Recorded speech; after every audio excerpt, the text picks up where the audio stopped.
Before we can discuss the Franco-Papal alliance, which lies at the very origins of Europe itself, we first need to answer the question, who or what is a Frank? The Franks were one of the Germanic peoples who invaded the Roman Empire, originally dwelling along the river Rhine, and named for their free spirits and large axes which they gleefully threw at their foes from a distance. Following the breakup of the Western Roman Empire, the Franks settled in the northern regions of the province of Gaul, primarily north of the river Loire. The Germanic Franks thus ruled over the Latin provincials of Gaul, differing from them in language, religion, and culture. Over the 6th, 7th, and 8th centuries, the Franks in Gaul merged with the Latin provincials, taking on their Latin language and Christian religion, while retaining their proud Frankish name and heritage. They thus became known as the West Franks, to distinguish them from the German-speaking Eastern Franks, who still dwelled amongst the Germanic peoples like the Alemanni, Saxons, Swabians, and Bavarians across the Rhine. The process by which one people group changes its identity and becomes a new people group is known to anthropologists as ethnogenesis, the birth of a people. It is tempting to view the early Middle Ages in terms of France and Germany, French and German. But this is a temptation we must avoid. The Franks were simply Franks, whatever language they spoke, and they had no notion of any France, nor any Germany. The first kings of the Franks were the Merovingians, proud barbarian lords, who prided themselves, even after converting to Christianity, on being descended from the Germanic gods. As evidence of their divine heritage, the Merovingian kings wore their hair incredibly long, never cutting their locks. These long-haired kings ruled proudly and brutally for several centuries, from the reign of Clovis in the 6th century to their final demise in the mid-8th century. Their principal contribution to European history is their decision, under Clovis, to convert to Christianity, establishing a symbiotic relationship between the Frankish realms and the Latin Church. By the 8th century, however, the Merovingian kings had declined tremendously in prestige and power, becoming the infamous do-nothing kings. The Merovingian kings lived idly on their countryside estates, coming out only once a year, riding on an ox cart, to the assembly of the realm to make a ceremonial appearance.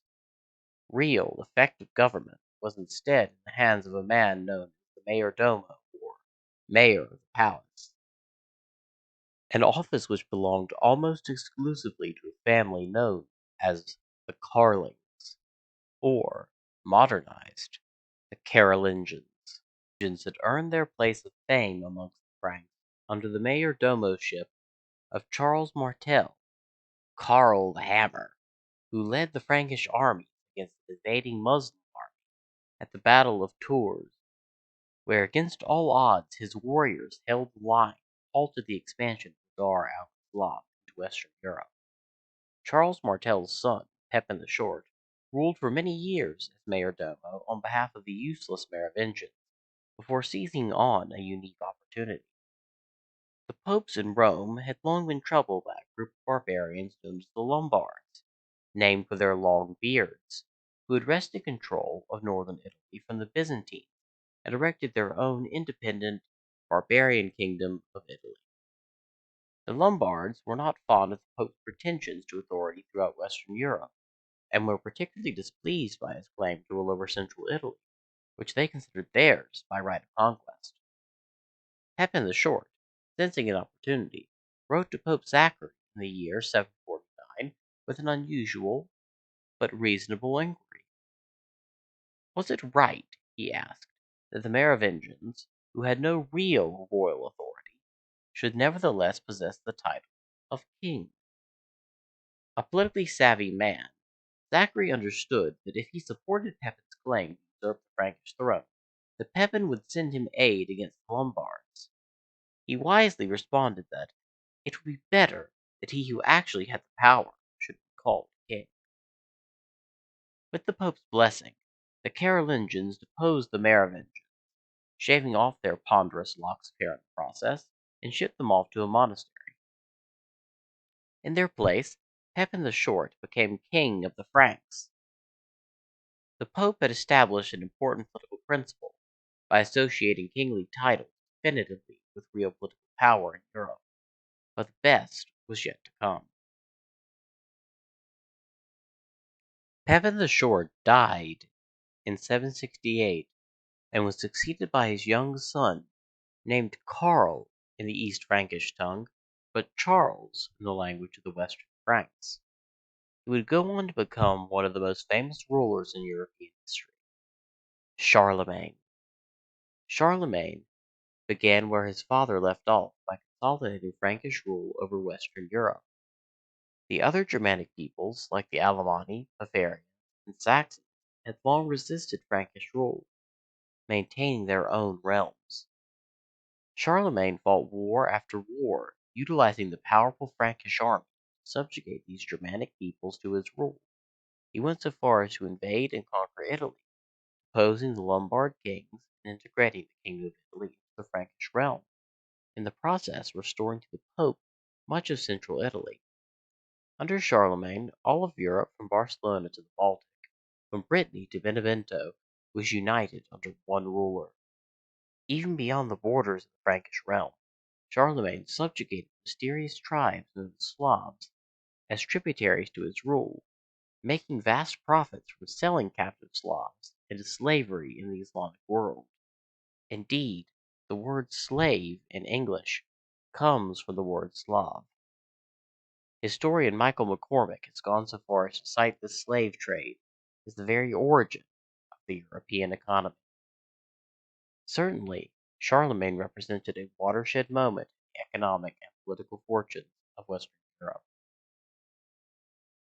If Charlemagne was a bloodthirsty warlord, as the slaughtered Saxon lords could testify, if they still had their heads, then he was a bloodthirsty warlord who wanted sincerely to be something more than a bloodthirsty warlord.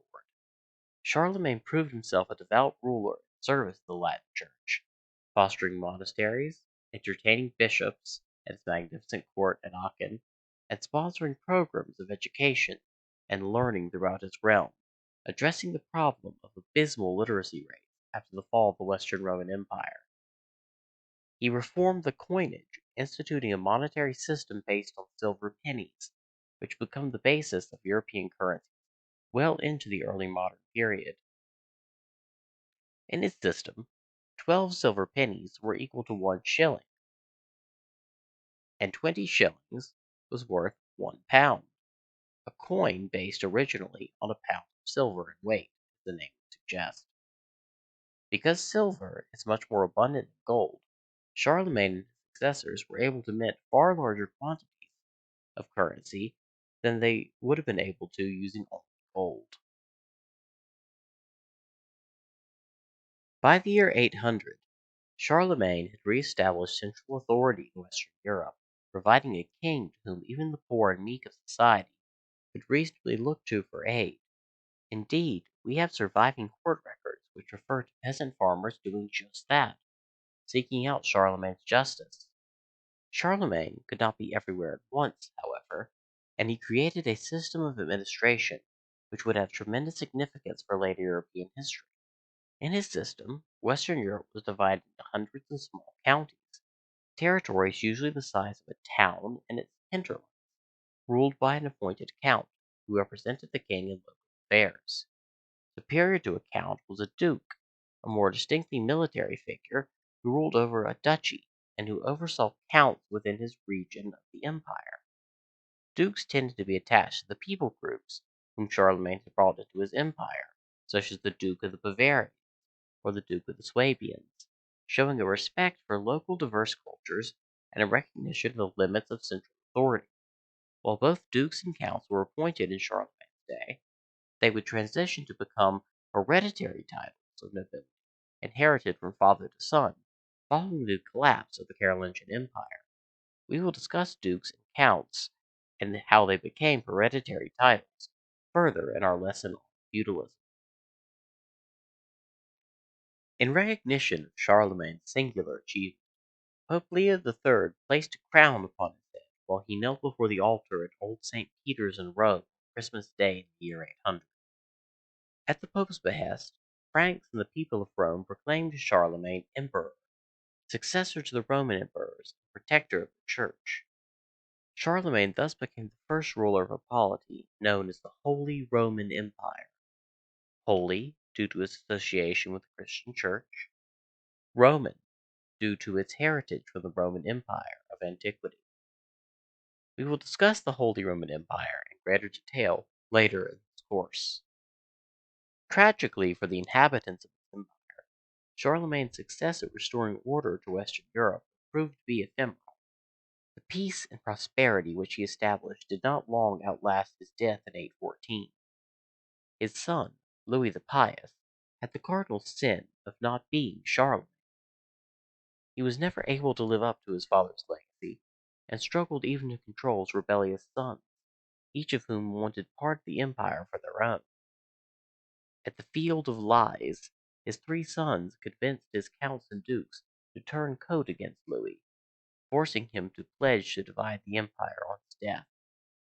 In the Treaty of Verdun, following Louis the Pious' death, the Carolingian Empire was divided into three parts: West Francia, a region corresponding to modern France, capital of Paris; East Francia, a heavily forested, ethnically diverse region corresponding to modern Germany and Austria; and Middle Francia, or Lotharingia, after its king Lothar, which encompassed a bizarre strip of land running from the modern Low Countries all the way down into Italy.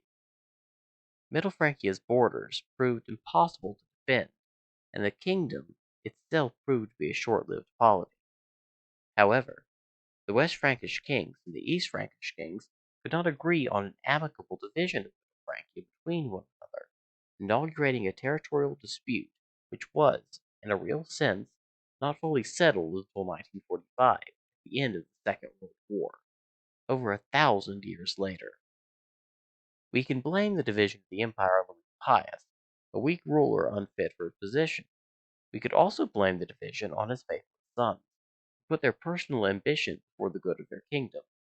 But, in truth, the downfall of Charlemagne's empire was fundamental and systematic. The Frankish kings viewed the crown, and thus the kingdom, as their personal, private property, something to be disposed of as they saw fit, even if that meant dividing it amongst their sons out of fairness. Tragically for their subjects, divided, the Frankish kingdoms were no match for the outside invaders which fell upon them in the later 9th and 10th centuries. The first major people group to invade the Frankish realm were the Norse, a Germanic people living in Scandinavia, modern Denmark, Sweden, and Norway. These Norsemen took advantage of their versatile ships known as longboats to sail across the North Sea to Britain and the Frankish realm. Though they frequently engaged in trade, they also perpetrated acts of violent piracy, causing them to be called Vikings or pirates by their foes. The Vikings were fierce foes, fighting on foot with round shields, which they could form into a shield wall while in battle. Furthermore, the Vikings could emerge from the sea without warning due to the versatility of their longboats, striking a lightning raid only to immediately retreat back into the sea as fast as they had come.